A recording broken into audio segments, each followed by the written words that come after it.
Hi friends, welcome to ഐ+ training solutions. ഞാൻ ശ്രീലക്ഷ്മി.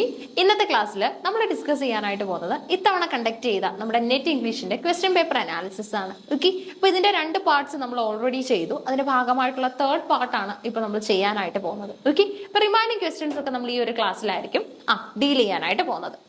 നോക്കി, ഇവിടെ നമുക്ക് തന്നിരിക്കുന്നത് മാച്ച് ചെയ്യാനുള്ള ഒരു ചോദ്യമാണ് അല്ലെ. ടെക്സ്റ്റും ക്യാരക്ടറും തമ്മിൽ മാച്ച് ചെയ്യാനാണ് ചോദിച്ചിരിക്കുന്നത്. ഇതുവരെയുള്ള ക്വസ്റ്റ്യൻ ഡിസ്കഷൻ പാർട്സ് ഒക്കെ കണ്ടതിന്റെ ബേസിൽ നിങ്ങൾക്ക് മനസ്സിലായിട്ടുണ്ടാവുമല്ലോ. ടെക്സ്റ്റും അതിന്റെ ട്രാൻസ്ലേറ്ററിനെയും മാച്ച് ചെയ്യാൻ ചോദിച്ചിട്ടുണ്ട്, ടെക്സ്റ്റിനെയും റൈറ്ററിനെയും തമ്മിൽ മാച്ച് ചെയ്യാൻ ചോദിച്ചിട്ടുണ്ട്, ടെക്സ്റ്റിനെ അതിന്റെ പബ്ലിക്കേഷൻ ഇയറിനെയും തമ്മിൽ മാച്ച് ചെയ്യാൻ ചോദിച്ചിട്ടുണ്ട്. ഇപ്പൊ അടുത്ത വെറൈറ്റി ആണ്, ടെക്സ്റ്റിനെയും ക്യാരക്ടറിനെയും തമ്മിൽ മാച്ച് ചെയ്യാനാണ് ചോദിച്ചിരിക്കുന്നത്. ചെയ്താലോ? കൂലി എന്ന് പറയുന്ന ഏറ്റവും പോപ്പുലർ ആയിട്ടുള്ള വർക്ക് ഇവിടെ നമുക്കുണ്ട്. അതേപോലെ തന്നെ the serpent and the rope, waiting for the Mahatma, shadow from Ladakh. ഈ ഒരു കാര്യങ്ങളൊക്കെ വായിച്ചപ്പോൾ നിങ്ങൾക്ക് മനസ്സിലായിട്ടുണ്ടാവും ചോദ്യം വന്നിരിക്കുന്നത് എവിടെ നിന്നാണെന്ന്. എവിടെ നിന്നാണ് ഈ ചോദ്യം വന്നിരിക്കുന്നത്? Indian literature. എവിടെ നിന്നാ? Indian literature. ഇന്ത്യൻ ലിറ്ററേച്ചറിൽ നിന്നുള്ള ചോദ്യമാണ് നിങ്ങളിപ്പോ കാണുന്നത്. വളരെ ഇമ്പോർട്ടന്റ് ആയിട്ടുള്ള ഒരു സെക്ഷൻ തന്നെയായിരുന്നു ഇന്ത്യൻ ലിറ്ററേച്ചർ എന്ന് പറയുന്നത്, ഇല്ലേ? ഇന്ത്യൻ ലിറ്ററേച്ചർ നമുക്ക് കൂടുതലായിട്ടും ഫോക്കസിൽ വരുന്നത് നമ്മുടെ 6th യൂണിറ്റിൽ തന്നെയാണ്. അതായത് നമ്മുടെ ബ്രിട്ടീഷേഴ്സിന്റെ കോൺട്രിബ്യൂഷൻ എങ്ങനെയൊക്കെയാണ് ഇന്ത്യൻ ലിറ്ററേച്ചറിൽ വന്നിട്ടുള്ളത് എന്നുള്ള ഐഡിയ ആണ് അവിടെ നമ്മൾ കൂടുതലായിട്ടും ചെക്ക് ചെയ്യുന്നത്. അപ്പൊ നമുക്ക് ഈ ഒരു ക്വസ്റ്റിനുള്ള ഉത്തരം കണ്ടെത്തിയാലോ? കൂലി, serpent and the rope, waiting for Mahatma, shadow from Ladakh. Characters ആയിട്ട് നമുക്കുള്ളത് സത്യജിത്ത്, മുന്നോ, അതേപോലെ തന്നെ നമ്മുടെ രാമസ്വാമി, ഒപ്പം തന്നെ നമ്മുടെ Sriram. Choose a correct answer from the options given below. A2, B4, C3, D1. A4, B1, C3, D2. A4, B3, C1, D2.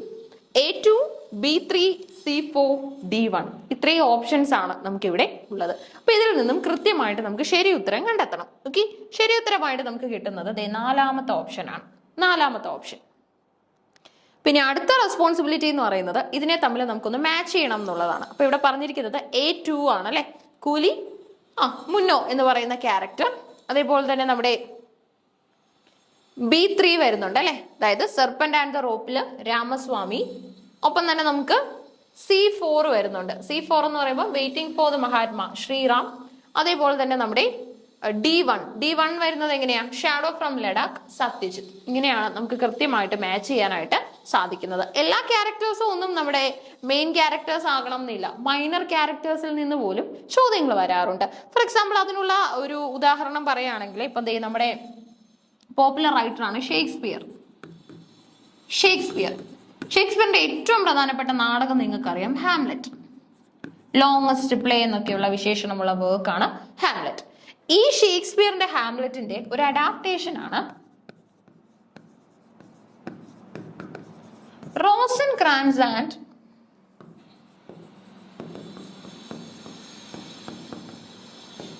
ഗിൽസ്റ്റൺ are dead. Rosencrantz and Guildenstern are dead എന്ന് പറയുന്നത് ഇത് എഴുതിയിരിക്കുന്നത് ആരാ? ടോം സ്റ്റോപ്പാഡ് ആണ് അല്ലെ. ടോം സ്റ്റോപ്പാഡ് ആണ്. ഓക്കെ, അപ്പൊ അതെ ഷേക്സ്പിയറിന്റെ മേജർ പ്ലേയുടെ ഒരു അഡാപ്റ്റേഷൻ ആണ് ഈ വന്നിരിക്കുന്നത്. എന്ന് പറഞ്ഞാൽ റോസൻക്രാൻസ് എന്നും ഗിൽസ്റ്റൺ എന്നും പറയുന്ന കഥാപാത്രങ്ങളെ പലപ്പോഴും ഹാംലെറ്റ് എന്ന നാടകം മാത്രം കണ്ടിട്ടുള്ള ഒരാൾ ഓർത്തിരിക്കാൻ പോലും സാധ്യതയില്ല.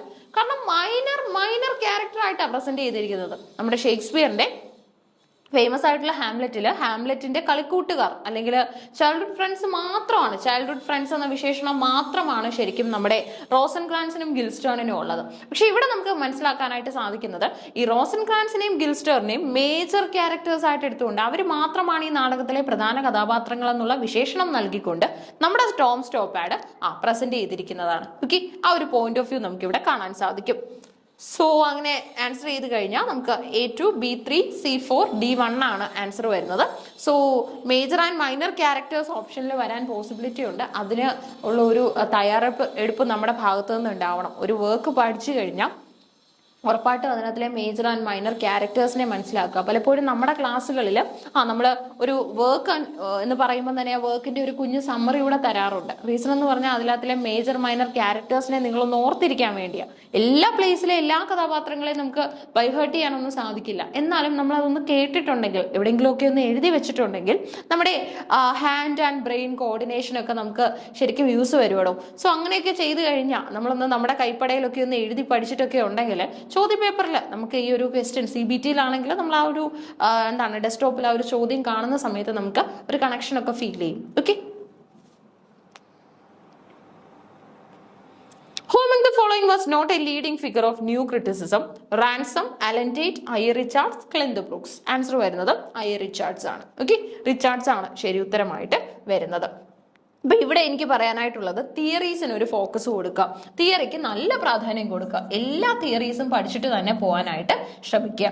ന്യൂ ക്രിറ്റിസിസം എന്ന് പറയുമ്പോൾ തന്നെ you have to know the writer അല്ലെ, നമ്മുടെ റാൻസം എന്ന റൈറ്ററിനെ നിങ്ങൾ മനസ്സിലാക്കി വെക്കാനായിട്ട് ശ്രമിക്കുക. ഇനി അതേപോലെ തന്നെ പ്രാക്ടിക്കൽ ക്രിറ്റിസിസം, അത് നമ്മുടെ റിച്ചാർഡ്സിന്റെ ആണ്. Okay, I.A. റിച്ചാർഡ്സിന്റെ പ്രാക്ടിക്കൽ ക്രിറ്റിസിസം. അതുപോലെ തന്നെ ആർക്കിടിപ്പൽ criticism,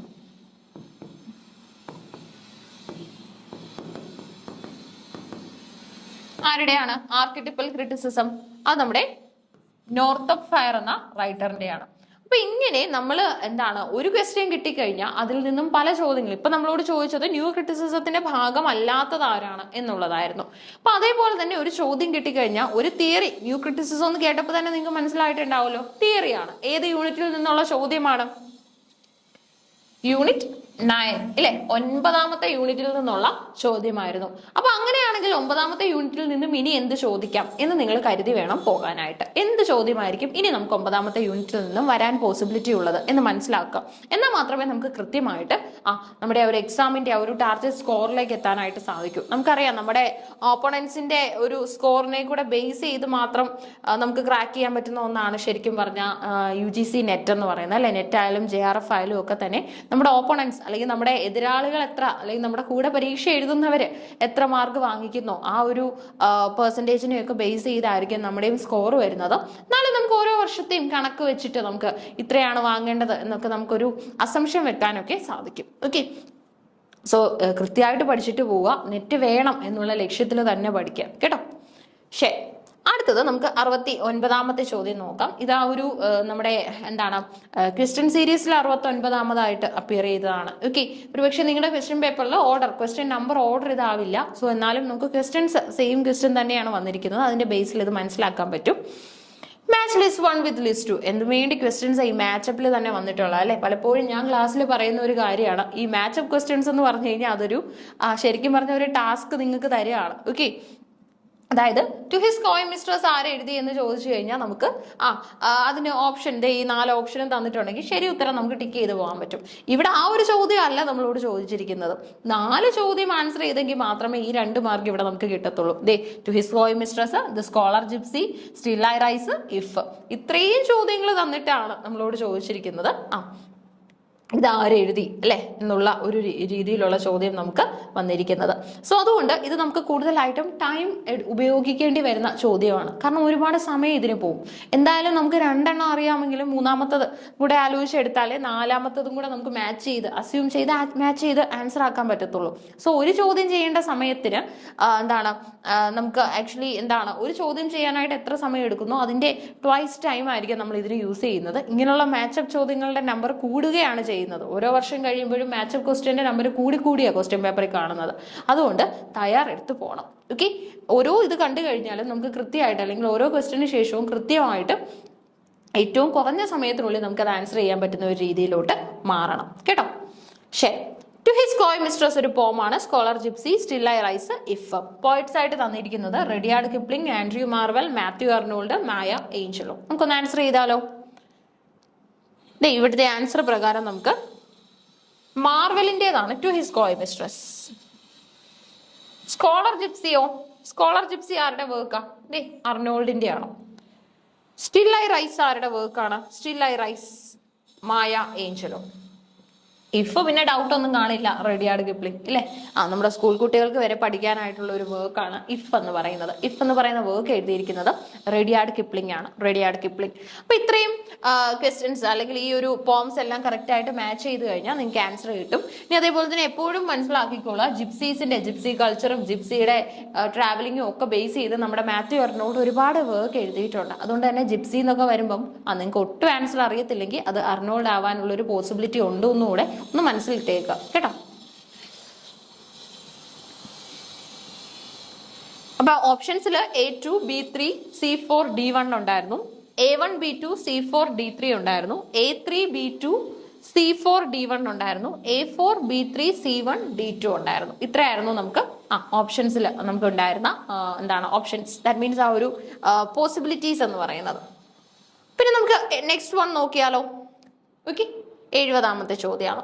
what's the correct sequence of 5 stages of action in order of occurrence as described by Dhananjaya in Dasarupa? Dhananjaya ദാസരൂപയിൽ പറഞ്ഞിട്ടുള്ള ആ ഒരു ആക്ഷന്റെ 5 സ്റ്റേജുകളെ കറക്റ്റ് ഓർഡറിൽ എഴുതാനായിട്ടാണ് നമ്മളോട് പറഞ്ഞിരിക്കുന്നത്. ഓക്കെ, ആക്ഷന്റെ 5 സ്റ്റേജുകളെ കറക്റ്റ് ഓർഡറിൽ ചെയ്യാനായിട്ടാണ് ഇവിടെ നമ്മളോട് പറഞ്ഞിരിക്കുന്നത്. അപ്പൊ നമുക്ക് ഇതൊന്ന് ചെയ്താലോ? കറക്റ്റ് ഓർഡറിൽ നമുക്ക് ഇതെങ്ങനെ വരുമെന്ന് ഒന്ന് ചെക്ക് ചെയ്യാം. കറക്റ്റ് സീക്വൻസ് ആണ് ചോദിച്ചിരിക്കുന്നത്. പ്രാരബ്ധ്യാശ പ്രോസ്പെക്ട് ഓഫ് സക്സസ്, ആരംഭി ബിഗിനിങ്, നിയാപ്തി സർട്ടനിറ്റി ഓഫ് സക്സസ്, യത്ന എഫേർട്ട്, അതുപോലെ തന്നെ ഫലംഗമ അറ്റൈൻമെന്റ് ഓഫ് ദ റിസൾട്ട്. ഇത്രയാണ് നമുക്ക് ഓപ്ഷനിലുള്ളത്. ഇതിൽ എങ്ങനെയാണ് കറക്റ്റ് ആയിട്ട് സ്വീക്വൻസ് കറക്റ്റ് ആകുന്നത് എന്നാണ് നമുക്ക് ചെക്ക് ചെയ്യാനായിട്ടുള്ളത്. ഓക്കെ, 70ാമത്തെ ചോദ്യമാണ്. ഈ സ്വീക്വൻസ് എങ്ങനെ കറക്റ്റ് ആകും എന്ന് നമുക്കൊന്ന് നോക്കാം. ഓക്കെ, സ്വീക്വൻസ് നിങ്ങൾക്ക് കാണാൻ പറ്റുന്നുണ്ടല്ലോ. ഇതെങ്ങനെ കറക്റ്റ് ആകും നോക്കാം. ഏത് ഓർഡറിൽ വെച്ചാലാണ് ഇത് നമുക്ക് കറക്റ്റ് ആകുന്നത്? ഫസ്റ്റ് വരുന്നത് നമ്മുടെ ഇവിടുത്തെ ബിഗിനിങ് തന്നെയാണ്. ഓക്കെ, അതായത് ആരംഭി ബിഗിനിങ് ആണ് ആദ്യം വരുന്നത്. ശേഷം നമുക്ക് കാണാനായിട്ട് സാധിക്കുന്നത് എഫേർട്ട് ആണ്, അതായത് ഡി ആണ് പിന്നീട് വരുന്നത്. ഓക്കെ, ഡി ആണ് പിന്നീട് വരുന്നത്. അതിനുശേഷം നമുക്ക് മനസ്സിലാക്കാനായിട്ട് പറ്റുന്നത് prospect of success A, B, അതായത് ബി ഡി എ എന്നുള്ള ഓർഡറിൽ വരും. 1 2 3. ഓക്കെ, ഇതിനുശേഷം നമുക്ക് നെക്സ്റ്റ് സ്റ്റേജ് ആയിട്ട് വരുന്നത് സി ആണ്, സർട്ടനിറ്റി ഓഫ് സക്സസ് സി. അതിനുശേഷം നമുക്ക് വരുന്നത് അറ്റൈൻമെന്റ് ഓഫ് ദ റിസൾട്ട് ആണ് ഇ. അപ്പം B D A C E എന്നുള്ള രീതിയിലാണ് ആൻസർ വരുന്നത്. നോക്കി, ഇതിനകത്ത് B D A C E വരുന്നത് എവിടെയാ? B D A C E, B D A C E വരുന്നത് 4ാമത്തെ ഓപ്ഷനിലാണ് അല്ലെ. B D A C E correct answer ആയിട്ട് വരുന്നത്. അപ്പൊ ഇതാണ് ശരി ഉത്തരമായിട്ട് നമുക്ക് വരുന്നത്. ഓക്കെ, അപ്പൊ ഒന്ന് ചെക്ക് ചെയ്തേ. ഫസ്റ്റ് വരുന്നത് ഏതാണ്? ഫസ്റ്റ് നമുക്കറിയാം ബിഗിനിങ്, ആരംഭം അല്ലെങ്കിൽ പ്രാരംഭം എന്നൊക്കെ നമ്മൾ പറയും, തുടക്കം, അതാണ് ബിഗിനിങ്. രണ്ടാമതായിട്ട് നമുക്ക് വന്നത് ഏതാ? എഫേർട്ട് ആണ് അല്ലെ. അപ്പൊ നമ്മൾ തുടങ്ങി കഴിഞ്ഞാൽ പിന്നെ ചെയ്യേണ്ടത് എന്താ? ആക്ഷന്റെ നെക്സ്റ്റ് സ്റ്റേജ് എന്താ? എഫേർട്ട്. അതിന് കൃത്യമായിട്ട് വേണ്ട എഫേർട്ട് കൊടുക്കുക എന്നുള്ളതാണ് നമ്മുടെ അടുത്ത റെസ്പോൺസിബിലിറ്റി എന്ന് പറയുന്നത്. എഫേർട്ടിന് ശേഷം എന്താ ചെയ്യേണ്ടത്? എഫേർട്ടിന് ശേഷമാണ് നമ്മുടെ പ്രോസ്പെക്ട് ഓഫ് സക്സസ് വരുന്നത് അല്ലെ. അതായത് നമ്മൾ നല്ല രീതിയിൽ നമ്മുടെ ഫുൾ എഫേർട്ട്, മാക്സിമം എഫേർട്ട് കൊടുത്തിട്ടുണ്ടെങ്കിൽ next is the prospect of success. അതായത് വിജയത്തിനുള്ള സാധ്യതകളൊക്കെ നമുക്ക് അളക്കാനായിട്ട് സാധിക്കും. ഇപ്പൊ ഒരു പരീക്ഷ എഴുതിയിട്ട് വന്നു കഴിയുമ്പോൾ നമ്മളോട് ഒരാൾ ചോദിക്കുകയാണ് എങ്ങനെ ഉണ്ടായിരുന്നു എന്ന് ചോദിച്ചു കഴിഞ്ഞാൽ നമുക്ക് എന്ത് ചെയ്യാൻ പറ്റും? പ്രോസ്പെക്ട് ഓഫ് സക്സസ് എന്ന് പ്രെഡിക്റ്റ് ചെയ്ത് പറയാനായിട്ടൊക്കെ സാധിക്കും. ഓക്കെ, ഇതിനുശേഷം നമുക്ക് വരുന്നത് സർട്ടനിറ്റി ഓഫ് സക്സസ് ആണ്. അപ്പൊ നമ്മുടെ പ്രോസ്പെക്ട് അളന്നു കഴിഞ്ഞാൽ പിന്നെ നമുക്ക് സർട്ടനിറ്റി ആണ്. എത്ര സാധ്യതയുണ്ട്, 100ൽ എത്ര ശതമാനം സാധ്യതയുണ്ട്? 97, 98, 9 അല്ലെങ്കിൽ 99.9 എന്നൊക്കെയുള്ള രീതിയിൽ നമ്മൾ സാധ്യതകൾ പറയാറുണ്ട് അല്ലെ. അവസാനമായിട്ട് നമുക്ക് വരുന്നത് നമ്മുടെ എന്താണ്? ഫലംഗമയാണ്. ഫലംഗമ എന്ന് പറയുമ്പോൾ എന്താ വരുന്നത്? ഫലംഗമ എന്ന് പറയുമ്പോൾ അറ്റൈൻമെന്റ് ഓഫ് റിസൾട്ട്. അവസാനമായിട്ട് നമ്മൾ ആ റിസൾട്ട് നേടിയെടുത്ത സ്റ്റേജ്. ഓക്കെ, ഇതിന്റെ ശരി ഉത്തരം വരുന്നത് 4 ആണ്. ഓക്കെ, മനസ്സിലായിട്ടുണ്ടാവും. പോയിട്രി അല്ലെങ്കിൽ നമ്മുടെ വേരിയസ് ഐഡിയാസ് ഇല്ലേ, നമ്മുടെ ക്ലാസിക്കൽ റൈറ്റേഴ്സിന്റെ ഒക്കെ പോയിന്റ് ഓഫ് വ്യൂസിൽ നിന്നൊക്കെയുള്ള ഒരു ചോദ്യമായിട്ട് അതിനെ പരിഗണിക്കാം. Who among the following was not associated with movement poetry? Movement പോയട്രിയുടെ ഭാഗം അല്ലാത്തത് ആരാണെന്നാണ് ചോദിച്ചിരിക്കുന്നത്. ഓക്കെ, മൂവ്മെന്റ് പോയട്രിയുടെ ഭാഗം അല്ലാത്തത്. ഓക്കെ, അതാണ് നോക്കേണ്ടത്. Charles Kingsley, Donald Davie, Elizabeth Jennings, John Wain. ഇതിനകത്തില് മൂവ്മെന്റ് പോയിട്രിയുടെ ഭാഗമല്ലാത്തത് ആരാണെന്ന് ചോദിച്ചു കഴിഞ്ഞാൽ ആൻസർ വരുന്നത് ചാൾസ് കിങ്സ്ലി ആണ്. Charles Kingsley. ഓക്കെ, അങ്ങനെയാണെങ്കിൽ ഇനി എന്തൊക്കെയാണ് ഈ മൂവ്മെന്റ് പോയിട്രിയുടെ ഭാഗമായിട്ട് ഉണ്ടായിരുന്നത് എന്ന് നമുക്കൊന്ന് ചെക്ക് ചെയ്യാം. ഓക്കെ, ഇപ്പൊ നമ്മുടെ പോയിട്രി എന്നുള്ള ഐഡിയയിൽ നിന്ന് തന്നെ നമുക്ക് ഒരു ചോദ്യം കിട്ടിയിരിക്കുകയാണ്. പോയിട്രിയിൽ നിന്ന് ഇപ്പോൾ ഒരുപാട് ചോദ്യങ്ങൾ വന്നു അല്ലെ. യൂണിറ്റ് 2 പോയിട്രിയിൽ നിന്നുള്ള ചോദ്യമാണ്. അപ്പൊ ഇവിടെ നമ്മളോട് ആദ്യം തന്നെ നമുക്ക് മനസ്സിലാക്കി വെക്കേണ്ടത് പോയിട്രിയെ കുറിച്ചുള്ള ഡെഫിനിഷൻസ് ഒക്കെ ചോദ്യമായിട്ട് വരാം. പോയിട്രിയെ കുറിച്ചുള്ള ഡെഫിനിഷനിൽ നമ്മുടെ വേൾഡ്സ്വർത്തിന്റെ ഡെഫിനിഷൻ വളരെ പോപ്പുലർ ആണ് അല്ലെ. Poetry is A spontaneous overflow. ആ സ്പോണ്ടേനിയസ് ഓവർഫ്ലോ എന്ന് പറയുന്ന ഡെഫിനിഷൻ തന്നിരിക്കുന്നത് ആരാണ്? വേൾഡ്സ്വർത്ത് ആണ് അല്ലെ. ഇനി ഓപ്പിയം ഇൻഡ്യൂസ്ഡ് ആയിട്ട് പോയിട്രി എഴുതുന്നത് ആരായിരുന്നു? ഓപ്പിയം ഇൻഡ്യൂസ്ഡ് ആയിട്ട് പോയിട്രി എഴുതുന്നത് എസ്.ടി. കോളറിഡ്ജ് ആയിരുന്നു. ഓക്കെ, ഇനി അതേപോലെ തന്നെ ഈലിയ എന്ന സ്യൂഡോണിം ഒക്കെ യൂസ് ചെയ്തിട്ടുള്ളത് നമ്മുടെ ലാംബ് ആയിരുന്നു, ചാൾസ് ലാംബ് ആയിരുന്നു. ഇനി വീണ്ടും നമുക്ക് ചോദിക്കാനായിട്ട് ലേക്ക് ഡിസ്ട്രിക്റ്റിൽ നിന്നുള്ള പോയിറ്റ്സിനെ ചോദിക്കുകയാണെങ്കിൽ, ലേക്ക് ഡിസ്ട്രിക്റ്റിൽ നിന്നുള്ള നേച്ചർ പോയിറ്റ്സിനെ ചോദിക്കുകയാണെങ്കിൽ ആൻസർ വരുന്നത് വേൾഡ്സ്വർത്ത്, കോളറിഡ്ജ്, അതുപോലെ തന്നെ നമ്മുടെ റോബർട്ട് സാദെ. ഓക്കെ, വേൾഡ്സ്വർത്തും കോളറിഡ്ജും റോബർട്ട് സാദെയാണ്. ഇനി അതേപോലെ തന്നെ പോയിട്രിക്ക് പല ബ്രാഞ്ചസ് ഉണ്ട്. ഇപ്പം ബാലഡ് ആയിട്ടും എലിജി ആയിട്ടും അതേപോലെ തന്നെ സോണറ്റ് ആയിട്ടും അതേപോലെ തന്നെ നമ്മുടെ പ്രോസ് സ്റ്റൈലിലുള്ള പോയിട്രി ആയിട്ടും ഒക്കെ തന്നെ പോംസ് എക്സിസ്റ്റ് ചെയ്യുന്നുണ്ട്. അതൊക്കെ തന്നെ ചോദ്യങ്ങൾക്കുള്ള പോസിബിലിറ്റിയുമാണ്. അടുത്ത നമുക്ക് 72ാമത്തെ ചോദ്യം നോക്കാം. ഇതും നമുക്ക് ഇത്രയും ഓപ്ഷൻസിൽ നിന്നും ശരിയായിട്ടുള്ളത് കണ്ടെത്തണം. ക്വസ്റ്റ്യൻ ഇവിടെ ഉണ്ട്.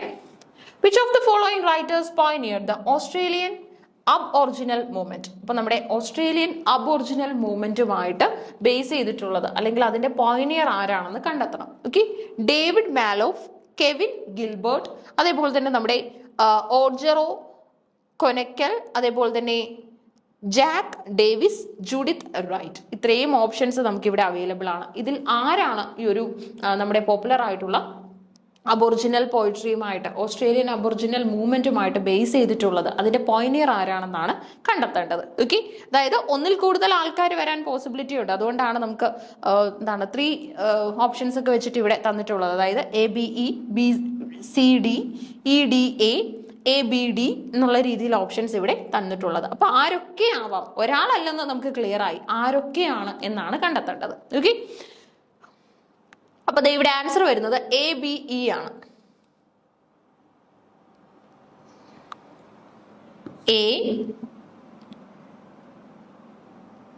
ABE. ഡേവിഡ് മാലോഫും കെവിൻ ഗിൽബർട്ടും ജൂഡിത്ത് റൈറ്റും, ഇത്രയും പേരാണ് നമ്മുടെ ഓസ്ട്രേലിയൻ അബോറിജിനൽ മൂവ്മെന്റുമായിട്ട് ബേസ് ചെയ്തിട്ടുള്ളത്. ഇതിൽ ജൂഡിത്ത് റൈറ്റ് നിങ്ങൾക്ക് ഫെമിലിയർ ആയിരിക്കും അല്ലെ. നിങ്ങൾക്ക് ലെസ് ഫെമിലിയർ ആയിട്ടുള്ള റൈറ്റേഴ്സ് ഉണ്ടെങ്കിൽ നിങ്ങൾക്ക് ചെയ്യാൻ പറ്റുന്ന ഒരു കാര്യം ഉടൻ തന്നെ നമ്മുടെ ബ്രൗസ് ചെയ്യുക. ബ്രൗസ് ചെയ്തിട്ട് ഈ റൈറ്ററിന്റെ ഒരു പിക്ചർ തന്നെ ആദ്യം നോക്കുക. ഓക്കെ, അതാണ് ഏറ്റവും ബേസ്. നമ്മൾ ക്ലാസ്സുകളിൽ തുടക്കം തന്നെ റൈറ്ററിന്റെ പേരിന് ശേഷം പിക്ചറാണ് പ്രൊവൈഡ് ചെയ്യുന്നത്. ആ പിക്ചർ എന്ന് പറയുമ്പോൾ നിങ്ങൾക്ക് പിക്ചർ കണ്ടിട്ട് റൈറ്ററിനെ ഐഡന്റിഫൈ ചെയ്യാനൊന്നും അല്ല, എങ്കിൽ പോലും ഒരു മുഖപരിചയം നിങ്ങൾക്ക് ഉണ്ടാവണം. ഇന്ന റൈറ്ററാണ് എന്ന് നിങ്ങൾക്ക് മനസ്സിലാക്കാനായിട്ടൊക്കെ സാധിക്കണം. അതിനുവേണ്ടിയാണ്. അപ്പൊ ഡേവിഡ് മാലോഫും കെവിൻ ഗിൽബർട്ടും അതുപോലെ തന്നെ ജൂഡിത്ത് റൈറ്റുമാണ് ഇതിന്റെ ആൻസേഴ്സ്, അല്ലെങ്കിൽ ഇവരാണ് ആക്ച്വലി നമ്മുടെ അബോറിജിനൽ മൂവ്മെന്റുമായിട്ട് ബേസ് ചെയ്തിട്ട് ഉള്ളത്. ഓക്കെ, ഇതിനെ നമുക്ക് ഓസ്ട്രേലിയൻ പോയിട്രിയിൽ നിന്നുള്ള ചോദ്യമായിട്ട് മനസ്സിലാക്കാൻ പറ്റും. Okay, Australian poetry. അപ്പൊ പോയിട്രി പഠിക്കുന്ന സമയത്ത് ഏതൊക്കെ പോയിട്രി പഠിച്ചിട്ട് പോകണം? യൂണിറ്റ് 2 പോയിട്രി എങ്ങനെയാണ് പഠിക്കാനായിട്ട് പ്ലാൻ ചെയ്യേണ്ടത്? യൂണിറ്റ് 2 പോയിട്രി പഠിക്കുമ്പം ശ്രദ്ധിക്കേണ്ടത് നമ്മുടെ ഇന്ത്യൻ പോയിട്രി പഠിക്കണം. ഓക്കെ, ഓസ്ട്രേലിയൻ പഠിക്കണം, അമേരിക്കൻ പഠിക്കണം, ആഫ്രിക്കൻ പഠിക്കണം, കരീബിയൻ പഠിക്കണം. ശേഷം നമ്മുടെ വേരിയസ് പോയിട്രീസ് ഓരോന്നായിട്ട് ഇപ്പൊ പോസ്റ്റ് കൊളോണിയൽ പഠിക്കണം, ഇങ്ങനെ വേരിയസ് പോയിട്രീസ് പഠിക്കാനായിട്ട് ശ്രമിക്കണം. അപ്പൊ നമ്മുടെ കോഴ്സിന്റെ ഭാഗമായിട്ട് ഇങ്ങനെയാണ് പോയിട്രി അറേഞ്ച് ചെയ്തിരിക്കുന്നത്. ഓക്കെ, നമ്മൾ കൃത്യമായിട്ട് ഓരോ നേറ്റിവിറ്റിയുടെയും ബേസിൽ അവരുടെ ഏറ്റവും ഇമ്പോർട്ടൻ്റ് ആയിട്ടുള്ള പോയിട്രീസ് ആണ് യൂണിറ്റ് 2ന്റെ ഭാഗമായിട്ട് അറേഞ്ച് ചെയ്ത് കോഴ്സിൽ പഠിച്ചിരിക്കുന്നത്. ഓക്കെ, അപ്പൊ ആ ഒരു കോഴ്സൊക്കെ യൂസ് ചെയ്ത് അല്ലെങ്കിൽ അതിന്റെ ക്വസ്റ്റ്യൻസ് ഒക്കെ ചെയ്തവർക്ക് ഇത് ആൻസർ ചെയ്യാനായിട്ട് സാധിച്ചിരിക്കുന്നു എന്നാണ് ഞാൻ വിശ്വസിക്കുന്നത്. ഓക്കെ, അപ്പൊ നമ്മുടെ aboriginal movement ABE BCD EDA ABD answer വരുന്നത് ഡേവിഡ് മാലോഫും കെവിൻ ഗിൽബർട്ടും ജുഡിത്ത് റൈറ്റുമാണ്. ഓസ്ട്രേലിയൻ റൈറ്റർ എന്ന നിലയിൽ എനിക്ക് തോന്നുന്നു നിങ്ങൾ ജുഡിത്ത് റൈറ്റിനെ ഐഡന്റിഫൈ ചെയ്ത് കഴിഞ്ഞു കാണും. ഓക്കെ, അതായത് ജുഡിത്ത് റൈറ്റ് വരുന്നുണ്ടെന്ന് മനസ്സിലാക്കി കഴിഞ്ഞാൽ തന്നെ പിന്നെ Aയും 1ഉം 3യും തമ്മിൽ നിങ്ങൾക്ക് കാൽക്കുലേറ്റ് ചെയ്താൽ മതി, അസസ് ചെയ്താൽ മതി. ഈ 2 എണ്ണം വിടാൻ പറ്റും. അങ്ങനെയാണെങ്കിൽ തന്നെ 2ലും ഏത് വരാൻ പോസിബിലിറ്റി ഉണ്ടെന്ന് കൂടുതൽ ചെക്ക് ചെയ്യാം. 4 എണ്ണം കിടക്കുമ്പോൾ കൺഫ്യൂഷൻ കൂടും. അതിൽ 2 എണ്ണം എലിമിനേറ്റ് ചെയ്യാൻ കഴിഞ്ഞാൽ ബാക്കി 2 എണ്ണം മതി. ആ 2 എണ്ണത്തിൽ നിന്ന് ഒരു ഉത്തരത്തിലേക്ക് എത്താനായിട്ട് സാധിക്കും. അടുത്തത് നമ്മുടെ 73ാമത്തെ ചോദ്യമാണ്. Which of the following statements are correct about doctor B.R. Ambedkar's annihilation of state and concern dealt within it? ഏതൊക്കെയാണ് ഇതിനകത്തിൽ നമ്മുടെ B.R. അംബേദ്കറിന്റെ ഈ ഒരു വർക്കുമായിട്ട് ബേസ് ചെയ്തിട്ട് കറക്റ്റ് ഏതൊക്കെയാണെന്ന് ചെക്ക് ചെയ്യണം. It's an undelivered speech written in 1936. It focuses on the need to create a society where individuals are treated with dignity, respect and regardless of their caste. Okay, അതായത് ദളിത് ലിറ്ററേച്ചറിലേക്കൊക്കെ ഒരുപാട് contribute ചെയ്യാനായിട്ട് ശ്രമിച്ചിട്ടുള്ള ഒരു writer കൂടെയാണ് നമ്മുടെ B.R. Ambedkar. Okay, അപ്പൊ ആദ്യത്തെ statement പറയുന്നത് statement ചോദ്യങ്ങളാണ്. ഇതിനകത്തിൽ കൃത്യമായിട്ടുള്ള ശരിയായിട്ടുള്ള സ്റ്റേറ്റ്മെന്റുകൾ കണ്ടെത്താനാണ് പറഞ്ഞിരിക്കുന്നത്. 5 സ്റ്റേറ്റ്മെന്റുകൾ ഒരുമിച്ചാണ് ഇവിടെ ഉള്ളത്. അതുകൊണ്ട് തന്നെ കൃത്യമായിട്ടുള്ളത് നിങ്ങൾക്ക് ഇപ്പൊ തന്നെ സ്ക്രീനിൽ നിന്ന് തന്നെ വായിച്ചു പോകാനായിട്ട് സാധിക്കും. അപ്പൊ ആദ്യത്തേത് പറയുന്നത് അൺഡെലിവേർഡ് ആയിട്ടുള്ള സ്പീച്ചാണ്. ഇത് എഴുതിയിരിക്കുകയാണ്, ഡെലിവർ ചെയ്തിട്ടില്ല, എഴുതിയിരിക്കുന്ന ഒരു സ്പീച്ചാണ്. 1936 എഴുതിയിരിക്കുന്നതെന്നും പറഞ്ഞിട്ടുണ്ട്. Focuses on the need to create a society where individuals are treated with dignity, respect, regardless of their caste. അതായത് അവരുടെ ജാതിയോ അല്ലെങ്കിൽ മതമോ അവരുടെ കളറോ അല്ലെങ്കിൽ അവരുടെ സാമ്പത്തികമോ ഒന്നും നോക്കാതെ നമ്മൾ എല്ലാവരെയും ഒരുപോലെ തന്നെ ട്രീറ്റ് ചെയ്യുന്ന ഒരു ഗുഡ് സൊസൈറ്റിയെ കുറിച്ചാണ് അല്ലെങ്കിൽ ഗുഡ് സൊസൈറ്റിയുടെ വിഷനെ കുറിച്ചാണ് അംബേദ്കർ പറയുന്നതെന്നാണ് രണ്ടാമത്തെ സ്റ്റേറ്റ്മെന്റ്. അടുത്തത് there will be outcasts even if the caste system is completely destroyed. അതായത് നമ്മൾ complete system of caste destroy ചെയ്തെങ്കിൽ പോലും അവിടെയും ഔട്ട്കാസ്റ്റുകൾക്കുള്ള പോസിബിലിറ്റി ഉണ്ട്. സ്റ്റിൽ അവിടെയും തർക്കങ്ങളൊക്കെ കാണും എന്നുള്ളൊരു പോയിന്റ് ആണ്. Ideal society will always have A strong caste system even if it is based on liberty, equality and fraternity. Okay, അടുത്തത് നമ്മുടെ 4ാമത്തെ സ്റ്റേറ്റ്മെന്റിൽ പറയുന്നത് ഒരു ഐഡിയൽ സൊസൈറ്റി ആണെങ്കിൽ അവർക്കൊരു സ്ട്രോങ് കാസ്റ്റ് സിസ്റ്റം കാണുമെന്നാണ്. Okay, it is based on liberty, equality and fraternity. അതായത് ഒരു രാജ്യം ലിബർട്ടി, ഇക്വാലിറ്റി, ഫ്രറ്റേണിറ്റി അതായത് നമ്മുടെ ആ ഒരു സാഹോദര്യത്തിന്റെ പേരിലാണ് പ്രവർത്തിക്കുന്നതെങ്കിൽ പോലും അതിനൊരു കാസ്റ്റ് സിസ്റ്റം കാണുമെന്നാണ് പറയുന്നത്. അങ്ങനെ കാണില്ല എന്നുള്ളതിനുള്ള ഏറ്റവും നല്ല തെളിവാണ് നമ്മുടെ ഇന്ത്യ, അല്ലെ? നമ്മളിവിടെ സെക്യുലാറിസം ആണ് ഫോളോ ചെയ്യുന്നത്. എല്ലാ റിലീജിയനും നമ്മൾ ഈക്വൽ ഇമ്പോർട്ടൻസ് ആണ് കൊടുക്കുന്നത്. ഒരു റിലീജിയനും നമ്മൾ അമിത പ്രാധാന്യം ഇവിടെ കൊടുക്കുന്നില്ല. കറക്റ്റ് ആൻസർ നമുക്ക് ഇവിടെ നിന്നും സെലക്ട് ചെയ്യണം. കറക്റ്റ് ആൻസർ വരുന്നത് A and B ആണ്. 36 എഴുതിയതാണ്. അതുപോലെ തന്നെ ഫോക്കസ് കൊടുക്കുന്നത് ഒരു ക്ലാസ്ലെസ് സൊസൈറ്റിക്കാണ്.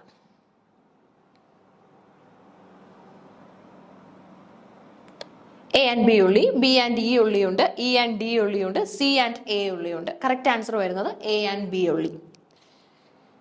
അപ്പൊ നമുക്ക് അടുത്ത ക്വസ്റ്റ്യൻ നോക്കാം. ഓക്കെ, അപ്പൊ നമ്മുടെ 74ാമത്തെ ക്വസ്റ്റ്യൻ ആണ് ഇനി നമ്മൾ നോക്കാനായിട്ട് പോകുന്നത്. അപ്പൊ ഇതുവരെയുള്ള ചോദ്യങ്ങളിൽ നിന്നും കുറച്ച് ഡിഫറെന്റ് ആയിട്ടുള്ള ഒരു ക്വസ്റ്റ്യൻ ആണ് 74th ക്വസ്റ്റ്യൻ. റീസൺ എന്ന് പറഞ്ഞാൽ നമ്മുടെ ലിംഗ്വിസ്റ്റിക്സിൽ നിന്നാണ് ചോദ്യം വന്നിരിക്കുന്നത്. ഓക്കെ, ലിംഗ്വിസ്റ്റിക്സ് ലാംഗ്വേജിനെ കുറിച്ചുള്ള സ്റ്റഡിയാണ് ലിംഗ്വിസ്റ്റിക്സ്. അപ്പൊ ലിംഗ്വിസ്റ്റിക്സുമായിട്ട് ബേസ് ചെയ്തിട്ടുള്ള ചോദ്യമാണ്.